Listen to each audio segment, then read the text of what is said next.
said, and I quote, you have the responsibility to ensure that you do not let the people down in any form.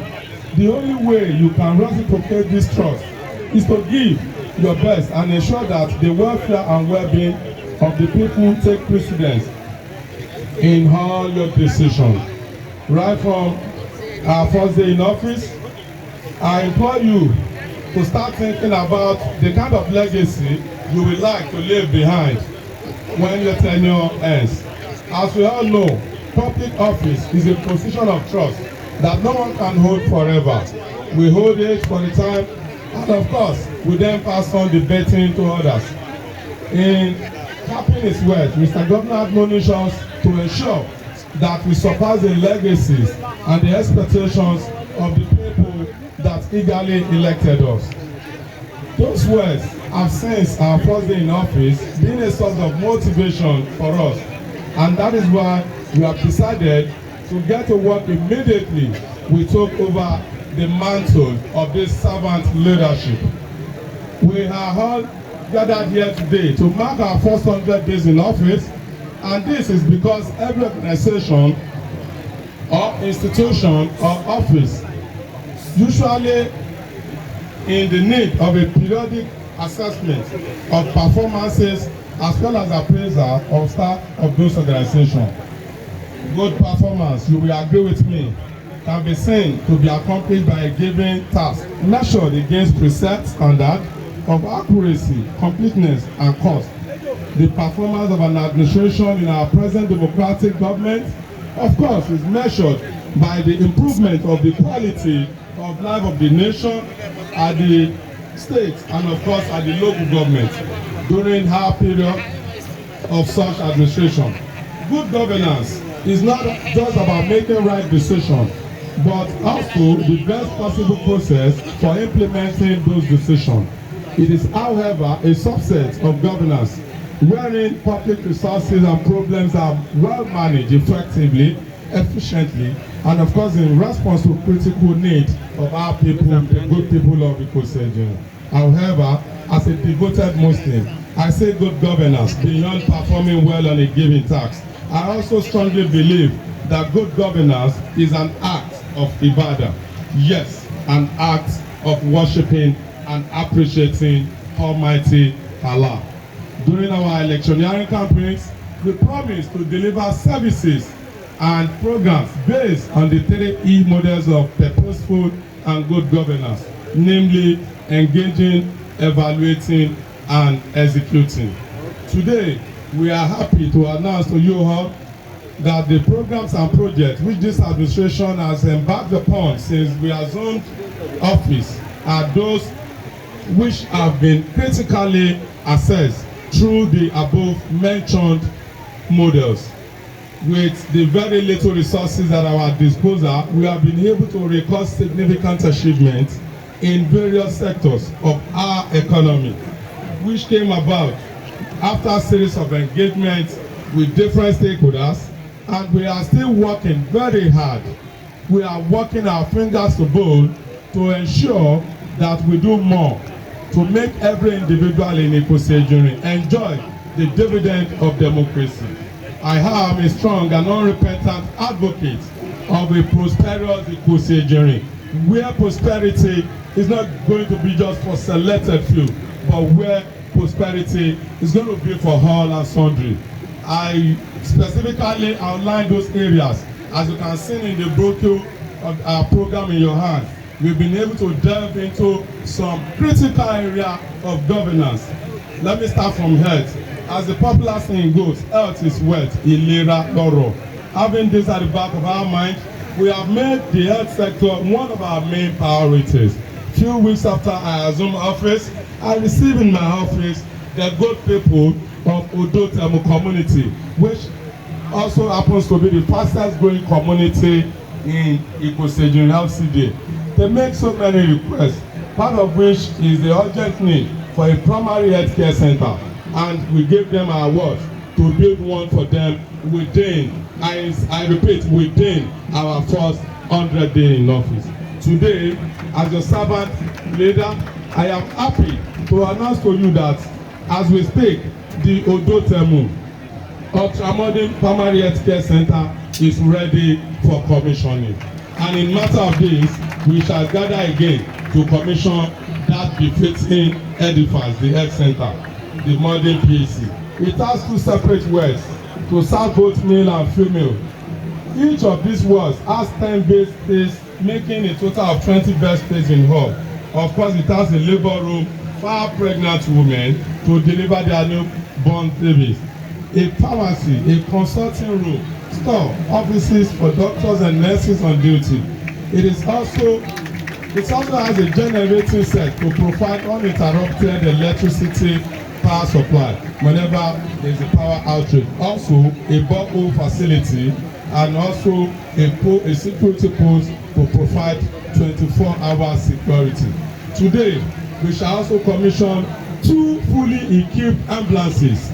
Those ambulances, which are of international standard, were procured by this administration to serve as mobile clinic, which will offer a first-hand medical service to our people, the good people of the Ikosegun, and also to give prompt response to distress when we have any. We have you to look out for these ambulances as they will be in your community any moment from now. Feel free to approach our doctors and of course consult them on your health-related challenges on the area of education.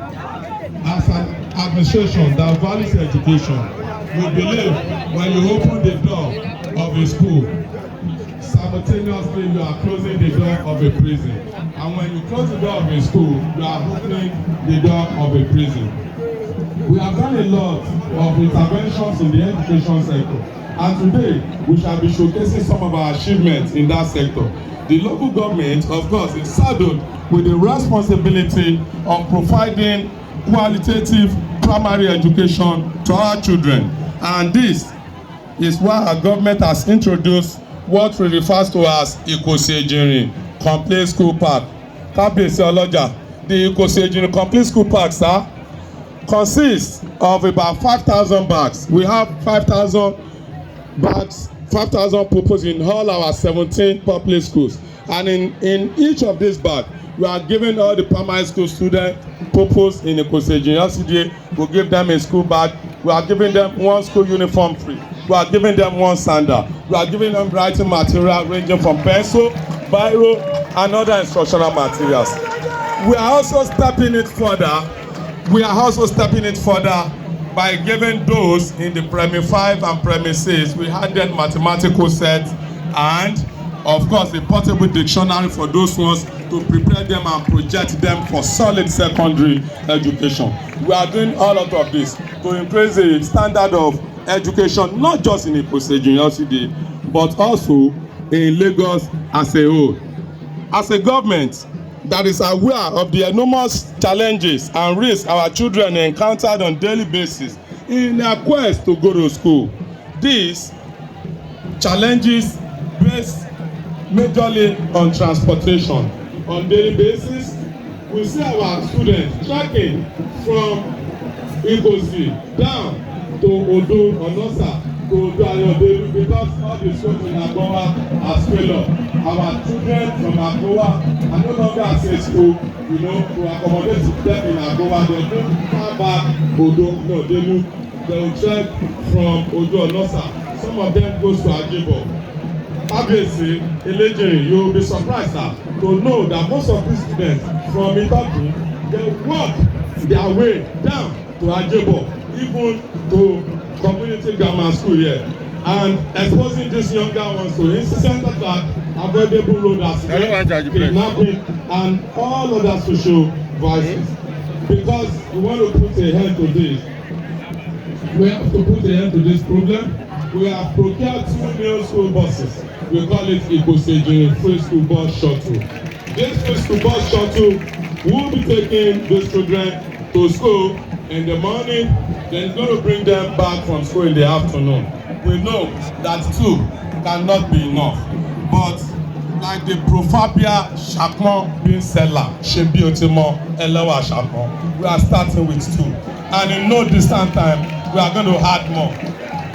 We are going to add more in no distance time. All of this, we are looking forward at the first quarter of year 2022 to add more. When we came on board, we embarked on tour of all public and prep secondary school within the LCDA, which made us to identify dilapidated structures that are not conducive for academic learning. We need to rehabilitate and reconstruct. We are presently reconstructing Baptist Day School, Agbowa, Igosi. As we progress in this administration, it is our hope to replicate this good gesture in all the identified schools. In the area of support to our youth in advancing their education, Kabiyesi Olota, this government has given free GCE form to hundreds of our students across board so that they can have access to tertiary education. On the area of infrastructure, under our councillors intervention programs, we design specifically projects for our councillors that they will take up, being the closest to the grassroots. We call the project councillors intervention program, and we believe that even the struggle, the effort is worth, and also the ones that have gotten to moribund, those ones that were not working, done by past administration, like the administration of my father, Alhaji Gani Adua Akintola, or that of my brothers, Segun Teri Adetola and Honorable Samsudeen Onanuga. We are rehabilitating 12 of them across all this council. Kabiyesi, in all, we have about 20 working boreholes in Iko State LCD that is ready for commissioning. We have also facilitated the construction of ultra-modern block of shops at the Turkey Market through our performing House of Assembly member, Honorable Tasir Wale Raji. He gave us, don't be surprised, the Turkey community has not been with light for over 2 years ago. The same thing, Orugbo, Ido, and Ajebo has been in complete darkness over 1.5 years ago. At the assumption of this government, we took rural electrification with a priority. And of course, the importance of electricity to business and source of livelihood of our people cannot be overemphasized. As the government concerned with creating an enabling environment for our people, we have procured 500 kVA brand new transformers that will be given to 4 communities today. One of those transformers is going to go to the Odo and Odelu community. Another one is going to go to Itoke community, while another one is going to Odo Temu community, and the other one will be going to Model College in Agbowa community respectively, so that this community can have light. And Mr. Chairman said, let them, to ensure that our people sleep with their 2 eyes closed.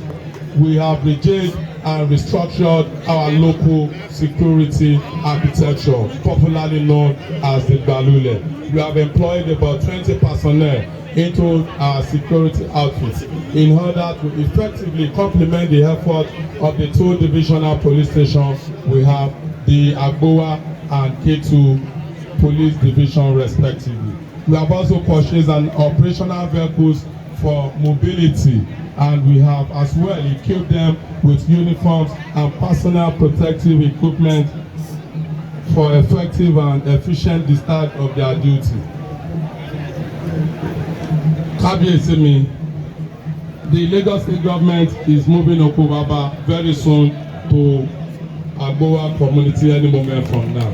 And what is the economic implication of moving Okobaba to Agbowa? The economic implication of that is that it's going to boost our business, because at the moment, according to Wikipedia, Okobaba takes care of about 80 to 90% of all the wood used in Lagos State. Now, bringing that to Agbowa is not just good, but very, very awesome. And by implication, Mr. Governor will be bringing over 4,000 sawmills to Agbowa.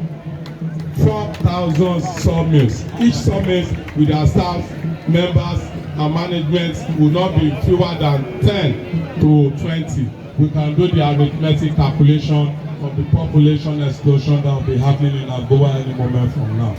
And also the housing project that is in Odo Ayodele, you know, will be attracting about 654 families very soon. All of this is happening. The NYSC at Odo